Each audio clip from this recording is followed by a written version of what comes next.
44 seconds for 2 logos, which, with these 2 studios, is par for the course. Still simple as hell. Castle, lamp lettering, boom. You're done in 10 seconds if you have no ego. Nice, narrow. Can I? Discount Arya Stark. A beau, Fergus. She's a lady. Movie has conflicting emotions about gender equality in a span of 2 seconds. Damn, how bad was her aim? Movie expects me to believe that this arrow shot went that deep into the woods. Movie barely cracks the 3-minute mark before introducing magic. F***ing magic. The lord of all movie ex machinas. Follow me now, child, and your mother will become a bear later. Will-o'-the-wisp Reese's Pieces. You know, some say that will-o'-the-wisps lead you to your fate. Others say they just waste your time, making you prance wildly around the forest, but everyone agrees that they exist, which is some bull. This giant-ass bear somehow snuck up on everyone. Come on, you! Movie thinks we're fooled that Fergus died by cutting away at the last second. Some say our destiny is tied to the... Narration. The story of how my father lost his leg to the demon bear Mordu became legend. And therefore we didn't bother to animate it or show it to you. It was too legendary. I can never get away with anything. That's because you're eating an apple and you look like an asshole. In what way did she think this was private? Also, she takes one bite and then throws it on the ground. At least leave it intact so it doesn't get all rotten. Why did she bring this apple in the first place? If you remove all the murder and rape, Merida is also kind of a discount Sansa star. Holy crap, now she's stealing apples and she's a princess, so nobody can say anything. So that's double asshole duty in 2 minutes. She sure can ride a horse out of the castle into the wilderness, but can she paint with all the colors of the wind? Huh? So basically badass maid Marion? Horse dog? What the hell? Is she doing a Tom Cruise impression? Or is this shit actually happening right now? I don't really know what prevented her from falling to her death, but thank God for an unusually strong grip that can stop falling momentum. Awesome. Now what? How do you even get down? 3 apple scenes in 4 minutes. This is an orgy of evidence that this movie was made for CinemaSins 6 months before we existed. I won't go through with it. You can't make me. What? An arranged marriage in a Disney movie? That's par for the course, actually. So, sin for repetition. He divided the kingdom among his 4 sons. One who is obviously evil because he's in the shadows and has demon eyes. Also, and this is totally racist, the bad brother is represented by the black chess piece. He followed his own path, and the kingdom fell. Seriously? The message here is that he followed his own path, and that's the reason why Merida can't shy away from tradition? What about the clearly more important part of this story where the guy was power-hungry and obviously an evil guy? But is Merida gonna bring up this point? Hell no. I swear, Angus, this isn't going to happen. Not if I've any say in it. But you and everyone else in this movie have gone out of their way to show me how much you do not have a say in it. MacGuffin! They're the family you worry about, but turn out to not be that important to the story after all. Macintosh! They're the family that will eventually lose to the well-regarded Pentium clan. I can't breathe. And here's the I can't breathe cliche, as seen in all the movies where the plucky young heroine puts on restrictive clothing and doesn't want to marry whomever it is they're being offered. So we're supposed to think the awesome muscular guy is this dude's son, but his son is standing behind that guy. And my only question is, why is the strong, awesome guy standing so prominently in front of the crowd if he's not the dude's son? This king has a slippery grip on his subjects. Titty twisters. Well, this movie is doing nothing to improve the reputation of Scottish folk. Not that it claimed to be or anything, but still. Drinks and fights a lot. Check. I choose archery. The princess declared archery would be the contest of choice, so what's this f***ing log tossing going on for? 23 minutes in, and these kids have absolutely zero good qualities. They are terrible little bastards, aren't they? Also, these kids went through all this trouble to steal pastries, when there are about 100 different ways that didn't involve climbing a tent and swooping down to get them. Merida thinks this plan is going to work, as if Scottish laws deal in loopholes as ludicrous as this. Yep, Pixar is now stooping to, hey, look at my hairy asshole moments for humor. And I'll be shooting for my own hand. This is probably as blunt of a masturbation metaphor as it gets. Also, super sexist, ancient male-dominated society just lets her do this. This is probably as blunt of an emasculation metaphor as it gets. Do you ever bother to ask what I want? This whole script so far basically comes from the dusty blueprint of Rebel Without a Cause. Honestly, as valid as the conflict is in this movie, it just comes off worn out. Luckily for this blunt metaphor, the picture was drawn in such a way that the divide between mother and daughter is easy to slice a sword through. Overbearing parent literally destroys child's precious thingamajig cliche. Mom feels guilty about burning Merida's bow roughly 8 seconds after angrily throwing said bow into the fireplace. This movie is moving fast, at least emotionally. Try and keep up, okay? How is the recent betrothed and sobbing princess allowed to leave the castle without anyone trying to stop her or telling her dad or even making written note of her exit? Discount Stonehenge. These bright blue forest lights are basically Merida's video game prompts. Also, this is some air traffic controller type magic lighting. The magic behind this must be half GPS. Apparently, Merida has never heard the story of the big bad wolf. Also, discount power pellets. Without any evidence or proof, Merida keeps following these things deeper and deeper into the creepy forest. Why would the wisps leave me here? I don't know. Maybe because it's a mysterious house in the woods? And man, you are super trusting of possibly evil creatures in the forest, aren't you? Merida doesn't immediately run out of the creepy wood carving hut. Fantasia Broom is Fantasia. Toy Story Pizza Planet Truck Easter egg makes no goddamn sense in this ancient reality. You couldn't find a single Pixar character whose cameo would make more sense in this time period? Like Rex? Really? A goddamn pickup truck 2,000 years before trucks were invented? I'm surprised how upset this makes me. Are you sure you know what you're doing? How could she possibly know what she's doing? She stumbled into a witch hut in the forest and instantly asked for a spell. She's the very definition of no idea what she's doing. Have we here? This witch's brew has somehow produced a perfectly cooked fruit pastry from a cauldron of bubbling acid. And I've seen enough Top Chef to know that this is some bullshit here. You're sure if I give this to my mum, it will change my fate? Why is it that when these characters in these types of stories get a wish or something, they ask for the vaguest possible wish open for interpretation? Changing your fate could literally mean all outcomes, positive and negative, that don't involve marrying the three dumbasses at the archery competition. What was that thing about the spell? Did you say something? For no reason, the witch completely disappears before she can remember an important thing about the spell. Doesn't she have control over whether she disappears or not? Are the wisps responsible? Or was this house and witch created by a fairy godmother spell that expires after midnight? You made this for me.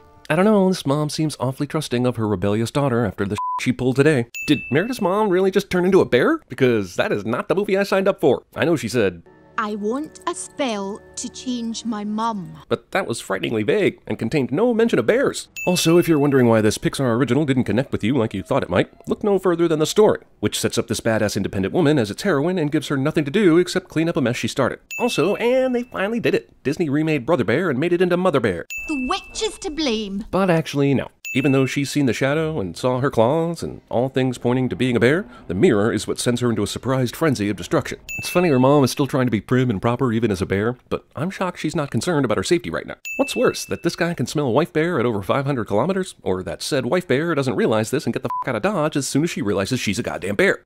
You can have my desserts for 2-3 weeks. How are these kids not insanely fat at this point? Don't give me that kid metabolism nonsense either. These kids steal hundreds of pastries a day.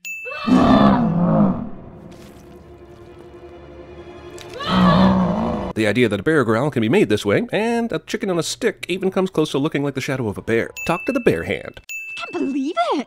I found it. I can't either, since this stupid place disappeared completely in the last scene, and now it's reappeared for no reason other than to give you hope.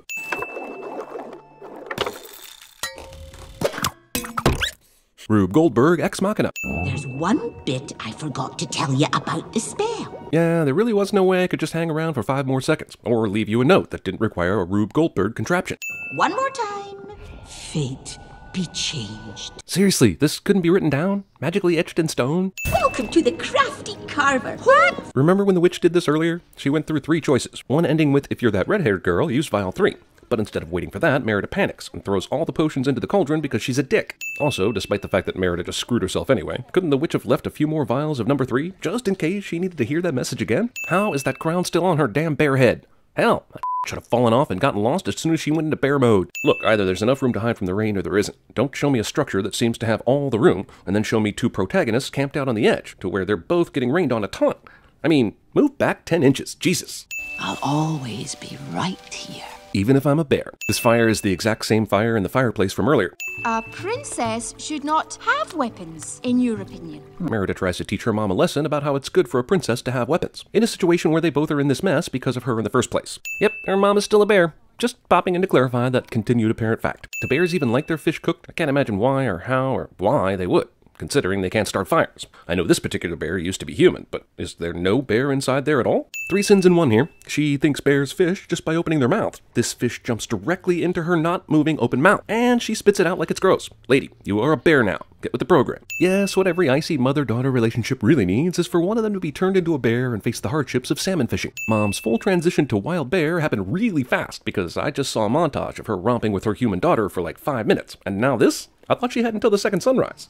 They'll show us the way. Will they really, though? They showed you the way to the witch's house earlier, and that just turned into a disaster. Why do you even trust these assholes? Isn't it nice that these ruins have a perfectly placed pile of rocks, so that if you fall through the floor, it won't kill you or even hurt you? Rock depicting the story Eleanor told Merida just happens to have a split between the good brothers and the bad brother. Split, like the tapestry. I know! The parallels between that story and your story are crazy similar. This bear waited until Merida learned everything before coming into attack. Unlikely. Also, can we just go ahead and say the wisps are the antagonists of this movie? They are not kind, they are not helpful, and they are total assholes. These clans have been shooting at each other for what appears to be, well, long enough to shoot 100 arrows into each of all these tables, and no one is dead. I will say that this dude catching an arrow is hilarious. He's the best character in the movie because he's clearly above it all. We'd remove a sin, but the sin is that he's not in it enough. Sure, many of these clans are facing away from the big giant bear walking behind them, but Fergus and everyone else are facing toward the bear and somehow miss her completely. And Jesus, does no one see this fuckery going on? That is a lot of fuckery. Also, somehow all this works. Merida says we should love whom we want, and everyone beholden to these Scottish traditions just says, okay, well, at least we got to play some pointless games after sailing all this way. Just no fair mucking us. This guy is harder to understand than Ennis Del Mar. Eleanor's bear-like tendencies show up when the plot needs it to. Funny how it didn't happen once while Merida was making her plea to the clans. Eleanor. Domestic violence. The best way to keep your daughter safe is to lock her up, cliché. Triplet bears ex machina. Get the key. These assholes have been bears almost as long as Eleanor has, but never did anything bear-like or turned into real bears or anything remotely close to anything that matters to this story. One of the many talents Merida possesses is sewing while riding on a horse in the rain. We didn't see her honing these skills earlier, but we must assume that she did. Also, by the way, this whole thing is solved by sewing the tapestry back together. It did not require sneaking Eleanor back into the castle at all. This movie's resolution could have happened 10 minutes ago. This is the first time the Wisps have ever done anything useful. King is a dick to his daughter. I mean, this bear he doesn't realize is his wife is completely restrained right now. Why does he need to violently shove his daughter out of the picture? Mor'du prefers the knock people as far away as possible method of fighting, as opposed to using his claws to destroy them. Mor'du finds a way to taunt Merida, instead of revenanting her ass. When this movie started, if you'd have told me it was going to end with a human bear and a bear brawling in a rip-off Stonehenge arena, I'd have flipped you off and not even watched this shit. So, sin for you for not telling me that shit before I watched this movie. None of these onlookers try to assist in the takedown of Mor'du, because they're all little bitches. The deadline of the second sunrise is apparently set up to be when the light reaches the bottom of these stones, which is some horse shit. You know what I would have enjoyed more? A movie about a strong-willed Scottish princess refusing to get married by parental arrangement that contained no magic mother bears. We saw absolutely nothing that changed from the moment Merida put the tapestry on her mom to the time of the second sunrise, other than her crying. Which means that this is a supercalifragilisticexpialidocious asshole of a curse to tease this family like this. You changed! Oh, darling. We both have. Well, no, actually. Merida got everything she wanted without changing a bit. I'm naked. Well, no. Actually, you have a tapestry wrapped around you. I mean, I kind of get it and all, but stop saying things that aren't true. Yeah, that seems like the perfect match. Maudie, the most annoying character in the movie, gets the awesome warrior dude in the end. Makes sense. There are those who say fate is something beyond our command. And those people are correct. Our fate lives within us. You only have to be brave enough to see it. You can't sneak a roll credits past me, assholes. Also, I guess she was indeed brave, but that doesn't mean you didn't steal this title from Braveheart, which was also about Scottish people fighting for freedom, and whose hero's mom memorably turned into a bear, if you remember. So chew on that, you thieving jerks. This wisp is still an asshole.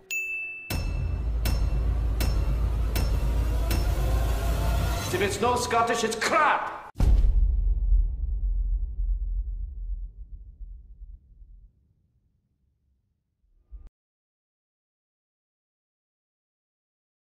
I bring you peace. I bring you love.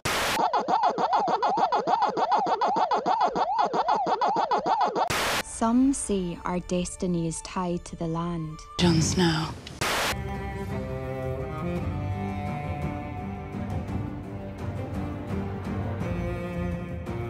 How do you solve a problem like Maria? How do you catch a cloud and pin it down?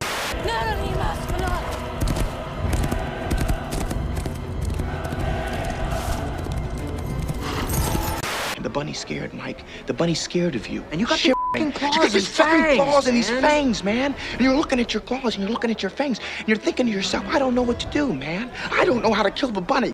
They can afford timeout, for this is the fishing season. All they have to do is wait. I saw him, Gandalf, from out of the darkness. The necromancer has come.